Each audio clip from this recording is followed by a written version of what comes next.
Okay, so I want to welcome everybody to this version of the of our Friday weekly webinar. Just a real quick bit about our firm. Shepler Fear General Agency is a independent boutique general agency up in the Sacramento area. We're actually located in Roseville. We do business now throughout most of the state, and we're expanding into a couple of other states. So business has been really busy for us, especially on alternative funding and HRA programs, which we're becoming, I think, a leader for here in California. Today's presentation is on HRAs, a smarter way to offer group health benefits. I know that many of the people listening to this are probably familiar with what HRAs are about. We want to not only talk about some what HRAs have been doing, but also show you some new twists to HRAs that we think are very important to have. And if I can shut off all my phones and stuff that are going on here, that'd be great too. So without any further delay, let me kind of move ahead on things. Hopefully everybody can see what we have here. I don't think it's any news to anybody on this call that, you know, health insurance premium costs just continue to rise. We're seeing a lot of rate renewal activity this year, and you know, things just continue to go up the chain, and we don't see a lot of changing that in the future. Especially since 2010, when the ACA was implemented, we know that the cost of traditional health insurance is just steadily increased. So naturally, employers are looking for real alternatives that will cut their fixed costs without reducing benefits. You know, employers have been very frustrated by the lack of options over the last few years, but now what we've seen clearly is that with the new rating system that's out, and I'm talking about for ACA small employer groups, which in California are defined as you know, 2 to 100. This new rating system, I think, is showing employers that they can reduce their costs by going to a high deductible health plan. And you know, if we're talking about either a silver or a bronze plan, you can see reductions of cost by 25 to 40% depending on the carrier and what area you're in and the plan that you buy, etc. But we also know that employers are growing in favor of doing this wrapping arrangement where they've got a tax-favored program that's wrapped along with the high deductible plan and allows the employer to maintain a higher level of benefits. And you know, traditionally the three ways of wrapping typically are to put in an HRA, a health reimbursement arrangement, a flexible spending account, or a health savings account. Of those three programs, we believe that the HRA is the most flexible because it's unencumbered by a lot of the rules and regulations that apply to FSAs and HSAs. In fact, large employers have been offering these HRA plans for many years. This is nothing new to the large employer market because they've proven to reduce costs and then not really reduce benefits when they put an HRA program wrapped around a high deductible. So let me just you know, talk very briefly about these HRAs. As you know, they're permitted under the Internal Revenue Code, Section 105. Been that way for since 2006 when new regulations came out from the IRS.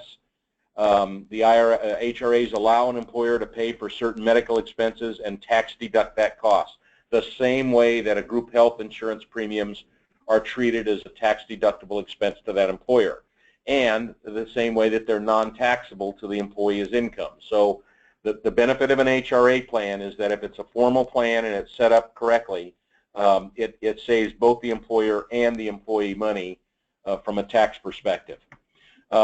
New HRA regulations have been issued by the IRS over the last few years. It changed the way HRAs would be established, administered, and maintained. So you have to really disregard the rules that were issued prior to the ACA.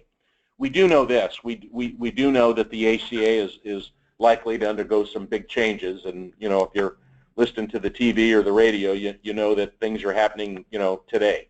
So we believe that the rules on HRAs will probably change again in the near future. But, you know, the people I talked to back in Washington, D.C. in the benefits business tell me that, if anything, they feel like the new administration and certainly the Republicans are very interested in promoting HRAs, and we think that new regulations are actually going to encourage rather than discourage setting up an HRA. So we think there's a great future in front of us for these HRA plans. There are 3 key points to remember about these HRAs. Number 1 is that an HRA must be funded by the employer only, not by employees. Okay, where, you know, an HSA and an FSA can be co-funded by the employer or the employee. That's not true for an HRA. It's strictly funded by the employer. Number 2 is that HRA plan designs are very flexible. An employer can custom design their HRA plan to suit their individual needs. And we could spend 2 or 3 hours talking about the different types of HRA plan designs that are out there. You know, they're just all over the board. And so that's one of the reasons why employers like HRAs, is that they can really make things work for the way they want them to work, and still play within the rules, you know, of the law. And then the third thing is that HRAs have to meet non-discrimination rules, and they have to be tied to a high deductible health plan. Again, this was something that the Obama administration released regulations on, that you know, you can't have a standalone medical HRA anymore. It's got to be tied to a medical plan. So these are, you know, that's the way the rules are right now, and that's the rules by which we play going forward until they change. The challenge of an HRA is what we clearly hear is that of the potential for excessive claims. And let me give you a very concrete example. And this is something that, as we talk to an employer for the first time about an HRA, this comes up almost all the time. So in this case, the example is this. The employer goes out, purchases a high deductible health plan with a $5,000 deductible. It has 60% coinsurance, and effectively it has a $7,000 maximum out-of-pocket limit for in-network expenses. It might be an HMO plan, or might be a PPO plan, and you've got 60% in-network coinsurance and 50% out-of-network. But the in-network out-of-pocket maximum is $7,000 a year. The employer says, I'm going to establish an HRA, and it's going to be an HRA which reimburses participants 60% of whatever their out-of-pocket limit is. So that results in a benefit payment potential of $4,200 per employee, or $8,400 per family. How did I get that? Again, I take the maximum out-of-pocket limit on the high deductible plan times the 60% benefit. That's $4,200 per person per year, limited to 2 per family. So in this case, if the employer has 20 employees and 8 dependent units, the total HRA claims exposure is $117,600, 4,200 times 28 units of exposure. That's the maximum HRA claims liability that employer has agreed to. We know this. The average group will not have that much in claims. They will not pay that amount in claims. They would have to be the sickest group that we've ever come across, you know, meaning that all the employees and all the dependents reach the maximum claims level, and it just doesn't happen. And so the problem is that if you're an employer and you've never done this for the first time, and your insurance agent's telling you, you know, don't worry about it, you know, nothing will go wrong, I'm not sure that they exactly believe agents. And so what we tell them is, look, until you have a base of experience, this might be considered a risky arrangement. Most of us know that it's not going to be, but the reality is, until they have some experience to prove otherwise, they're going to consider it to be risky. And so for that reason, we developed this new employer excess loss insurance coverage. This is a special product that we designed for employers of any size who need risk protection that a traditional insurance won't provide. For example, employers who are implementing an HRA wrap plan alongside of a high deductible health plan. This is a perfect example of how this would be used.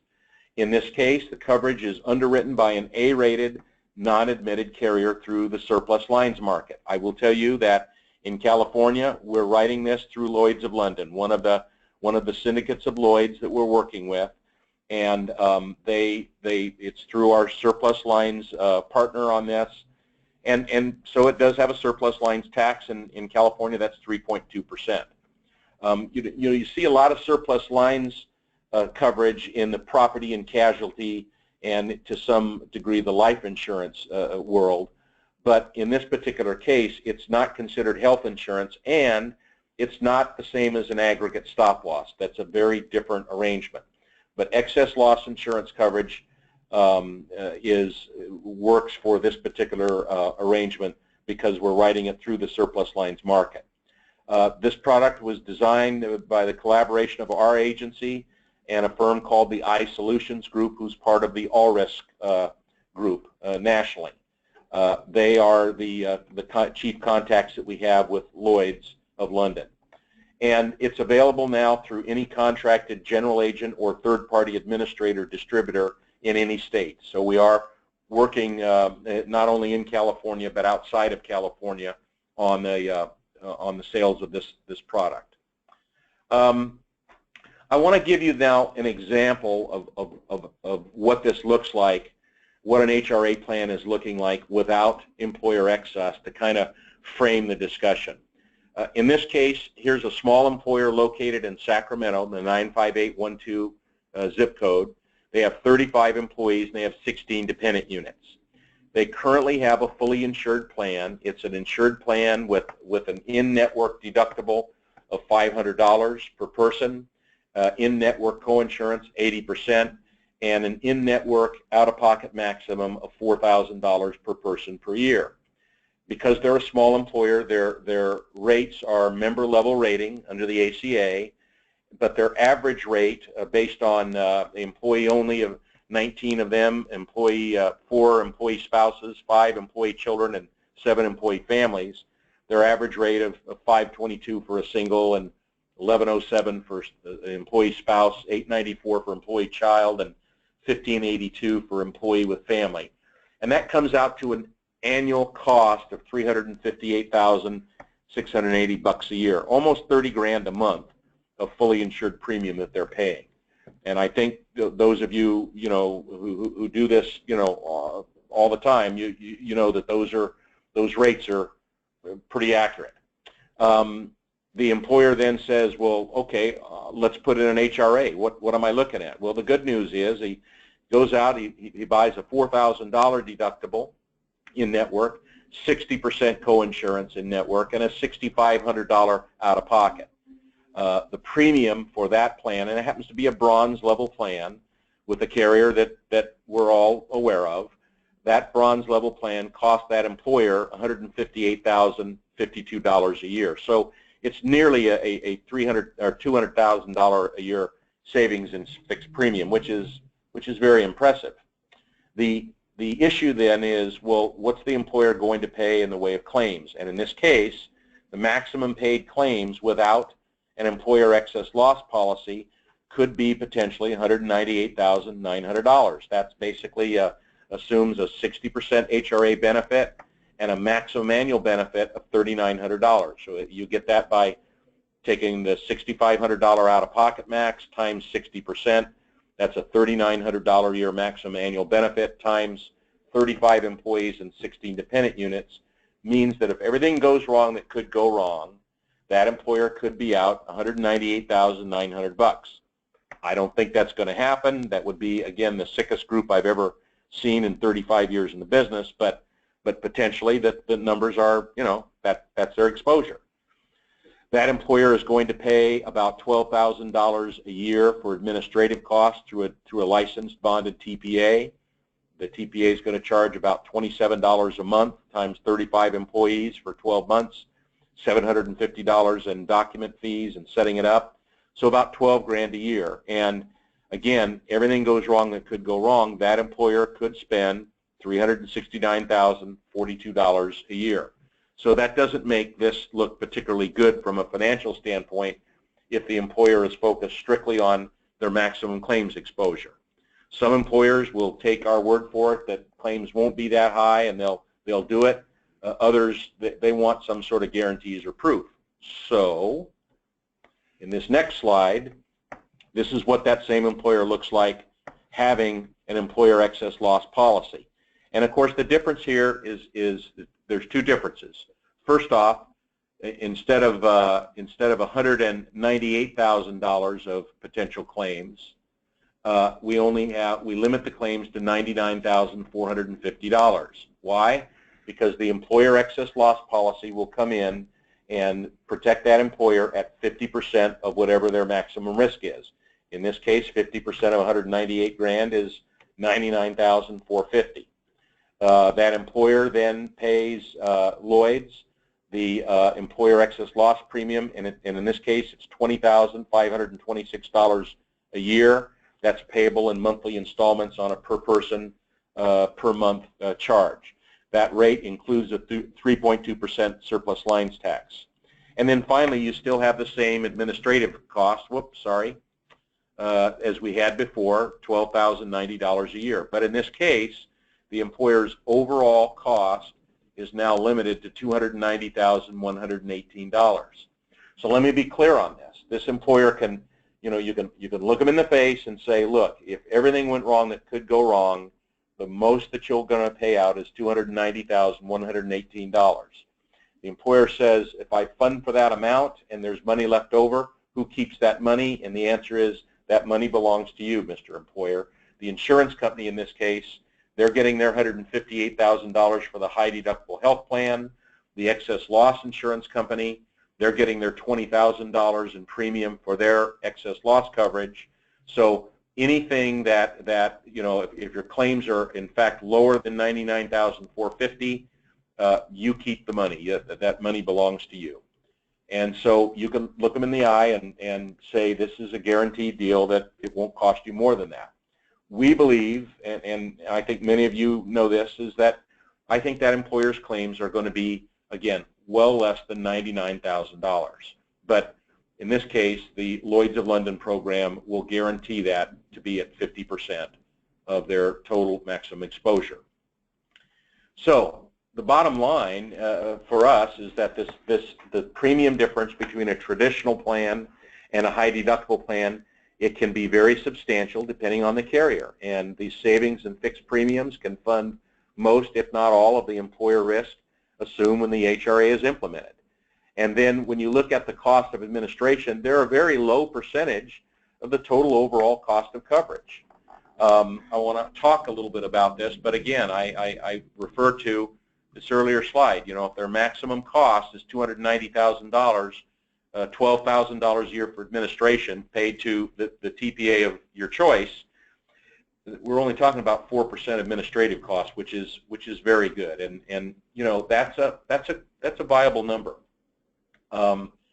The thing that we have to look at about administration is that there are really two paths here that are used. You can have traditional claims reimbursement, where the employee files a claim, they pay the out-of-pocket expense, they file a claim, and then they get paid back what their share needs to be.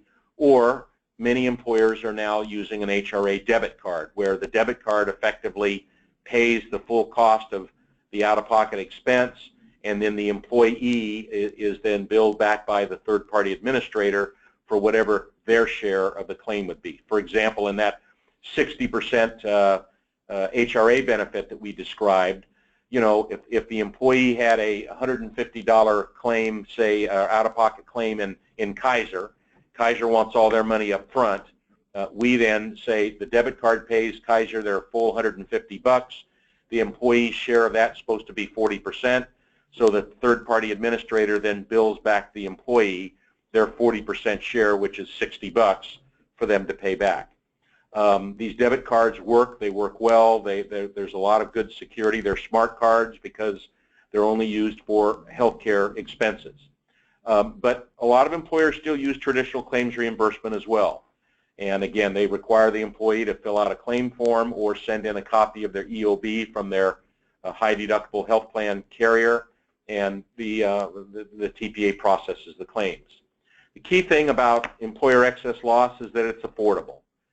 For every dollar of benefit purchased, the premium is about 20 cents on the dollar, plus that surplus lines tax. It allows the employer to budget their share of claims risk so that this does not blow up in their face.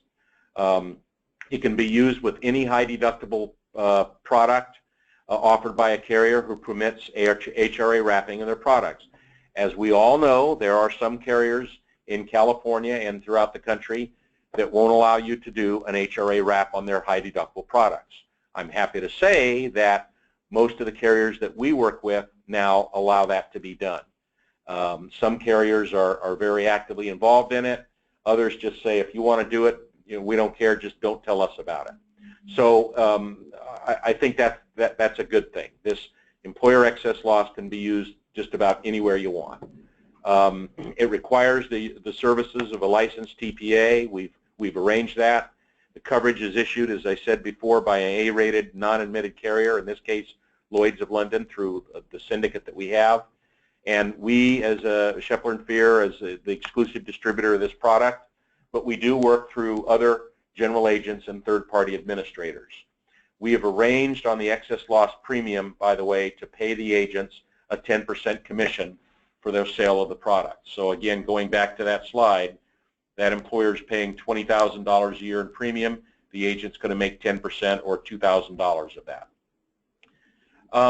Let me just kind of share with you one other quick thought about alternative funding. We believe that HRAs are a part of the answer to reducing the cost of health care benefits. They're not the only answer. Some HRAs work better than others. Again, it comes down to plan design. But we do believe that the time is right now for alternative funding of group health benefits. The premium rates on health insurance have just gone through the roof, and frankly, I don't see any answers in Congress, right now, that what they're going to do to contain health care costs, and that's really the problem in this country, and I think we all know that. So we look at alternative funding in a big way. Agents can look at self-funding with and without the use of stop-loss coverage. We arrange aggregate and specific stop-loss, and that's a discussion for another day. We do a lot of level funding now. That's a self-funded program that looks and acts like a fully insured plan, but effectively it returns surplus premium back to the employer. And 25 years ago we called it something else, but today we refer to this as level funding. And the key thing about level funding, as many of you know, is that without claims experience to set an aggregate attachment point, these level funded plans are now using health risk assessments so that small and mid-sized employers can get the coverage they need, get an aggregate excess loss coverage that will really protect them and provide something. And so the time is right to do that. The plan designs with regard to alternative funding are really important, and so all of the alternative funded programs that we're doing now have custom plan designs. Everybody uses a managed care network or are beginning to use reference-based pricing of a Medicare pricing strategy. I will tell you that we have a separate presentation on that topic that we'll be showing in a few weeks, and we'll invite everybody out to about how this reference-based pricing is working. There are some new developments in California that I think are really going to be good for our employers in that regard. And we also have a separate presentation on level funding, and that's, again, a discussion for another day. We still have a lot of plans that implement consumer-directed plan features. We're big in that. Many of our plans are incorporating wellness and safety incentives. And then a number of our plans are now offering supplemental benefit coverage to fill those gaps that are being created as employers do buy higher out-of-pocket products. So just a kind of a side note there. So I promised to try to keep this under 30 minutes, and I'm going to do what I can. So let me kind of summarize and conclude and then take your questions. Again, employers continue to struggle to offer affordable coverage. I still believe that the employer market is going to exist in this country. I don't see that being taken off the table in spite of what some of my Republican friends would like to do. I think employers are still going to be the main source of health benefits for people in this country. But those employers clearly have downgraded their benefits in order to keep their costs level. and now they're looking like never before at taking some of the risk by buying these high deductible plans and implementing an HRA or some other tax favored program. This development of employer excess loss insurance is now available, especially in these HRA programs where they want some sort of protection for the overall risk exposure, and the timing is right for that. And as I said before, it's available through our agency or one of our GA TPA partners. We've begun, these products have now gone into effect as of January 1st, 2017, so it's brand new and working well.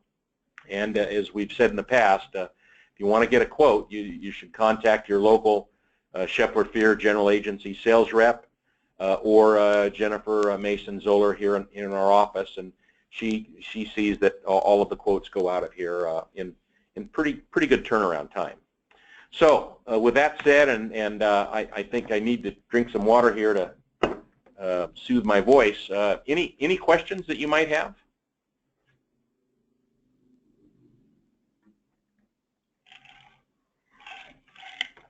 Well, that's a Dave, pretty I quiet have a question. Can you hear me? Okay. Yes. Oh, hi, Dave. Yeah, it's Rob there. Hi.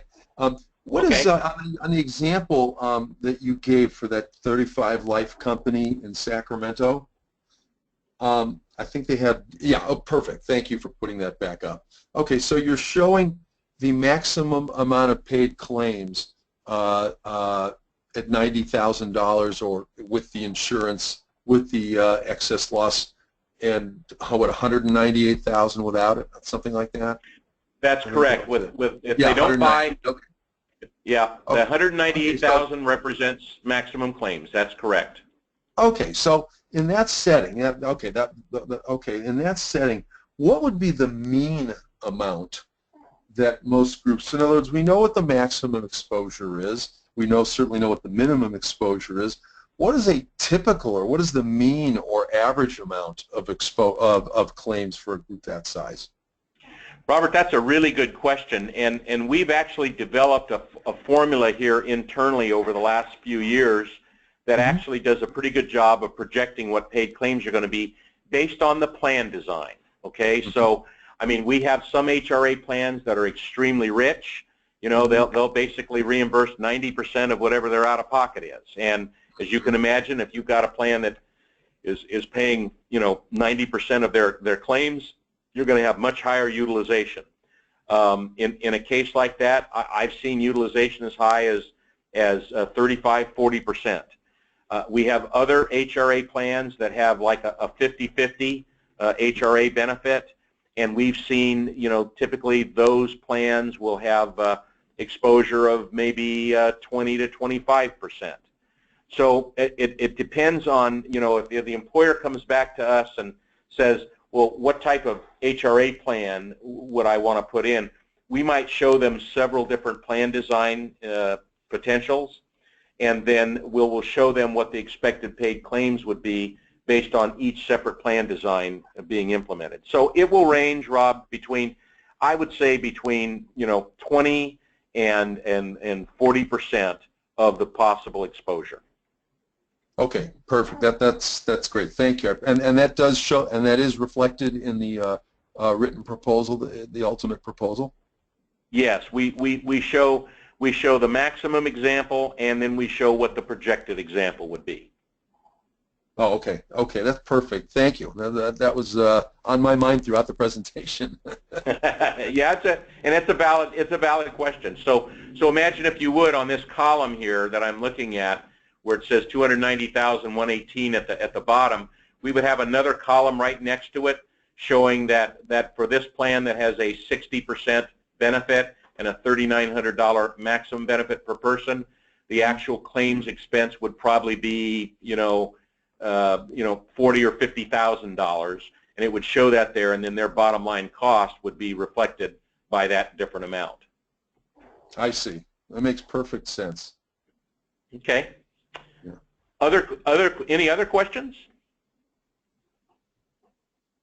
Boy, what a good group. Well, I didn't want to take up all your time. I thought, well, somebody else is going to have a question, but as long as no one's speaking up, what was that you mentioned that the level pay plan was called something else 25 years ago. What was that called? Well, we used to refer to that as a minimum premium plan. And when I worked in an earlier life for a major carrier, Great West Life, we had a minimum premium program that basically said, look, you pay the insurance company what looks to be like a traditional fully insured premium, but at the beginning of the year they'll tell you what percentage of that will be fixed costs and what will be claim costs, and if there's money left over in the claims account, you get a refund back. And so we called it minimum premium, and different carriers had different terms for it. But today it's effectively what we call level funding. Would you mind if you have a moment, Dave? I'm trying to wrap my hands around as far as if I'm the employer, if I'm putting on the employer hat, what is going to be the difference for me in my eyes between the level funding and the self-funded plan in terms of my outlay? Well, let's go to a self-funded plan first. If I'm in a self-funded plan, you know you have three costs. You have the cost of stop-loss insurance, you have the cost of administrative and network services, and then you have your claim cost, okay? So two of those costs are fixed costs. You're going to pay them whether you have any claims or not. And the third cost, the claim cost, will vary depending on your actual claims. So typically in a self-funded plan, you as the employer every month, you pay the fixed cost of the premium for the stop-loss and the administrative fees to the TPA, and then you give the TPA an amount of money or access to your claims account that you keep, and they do pay as you go. In other words, as claims are presented for payment, they pay those claims at that time. So you really don't build up any sort of a balance or a surplus because you're paying the claims as they come in, right? Right. With level funding, it looks more like a traditional insurance plan in that every month you're going to pay a full funding rate to the insurance carrier, and that full funding rate will include those same three costs. It's just that what they're requiring you to do is to pre-fund your claims cost, and what they do is they guarantee you that your claims cost will not exceed a certain amount each month or for the entire year. So effectively, you're giving the insurance carrier your money, but if there's a surplus in that account at the end of the year, you get that money back after an appropriate runoff case. Does that make sense? Oh, it makes perfect sense. Now, is one of those plans, is the marketplace responding more to the self-funded or the level? Both. It depends on which market. I mean, obviously, if you're a large employer, they're a lot more interested in self-funding because they're a little more sophisticated. But if you're a small employer or a mid-sized employer, let's say, and you're on a fully insured plan now, that I think that level funding is kind of a hybrid or a transition product to go into self-funding. The problem is they don't know what to expect in self-funding because they don't have any claims experience, and so you go into a level funded arrangement. You've got the protection of knowing what your maximum overall cost will be. You get surplus at the end of the year, and then over time, it's been our experience, especially with mid-sized employers, that they eventually will transition over to a self-funded plan after they have 3 or 4 years experience in level funding. Because at some point they know, yeah, my claims are becoming a lot more predictable. So they transition to that. I see. And what's the minimum size group for the level funding? When does it become an efficient way to fund your group benefits? At what level? Well, it really depends on the carrier and all, but I will tell you that one of the carriers that we work with, Starmark, actually has level funded products for groups as small as 10. Really? Yes, and they do work. There are some issues in California with a bill that was passed a few years ago called SB 161, and I can probably talk to you more offline about that, Robert, but the bottom line is that for most employers, if they've got 50 or more employees, we think they're a candidate that they ought to consider level funding, because if I got 50 people, I'm probably spending close to $500,000 a year in fully insured premium. And at the end of the day, if you're spending $500,000 a year, that's a lot of money, and that's a good opportunity to say, I can set up a level funded plan with really no more risk than I have already. We have some employers that, for example, offer Kaiser, but they want a PPO plan, and so we've gone in there and done a carve-out where we offer a level-funded PPO plan alongside of Kaiser, and maybe we only end up with, say, 20 or 30 people enrolled, but level funding works for those 20 or 30 people. So it's just, each group is a little bit different, and I can't say that, you know, one size fits all. Each group we have to kind of rate out and see where they stand in terms of their health risk assessment and their overall claims exposure. I see. All right. Thank you so much for that explanation, Dave. You're welcome. You're welcome. Well, anybody else? Okay. Well, listen, I promised I'd keep this to, you know, about 30 minutes and time for questions. So here's what we'll do. We'll follow up with everybody on this record. I did record this, and we'll follow up and send you out some follow-up information. And we'll go ahead and end now. And I really appreciate you all attending. And you'll get another notice. We're going to be doing some other presentations over the next few weeks as well, and we'll keep you in the loop on that.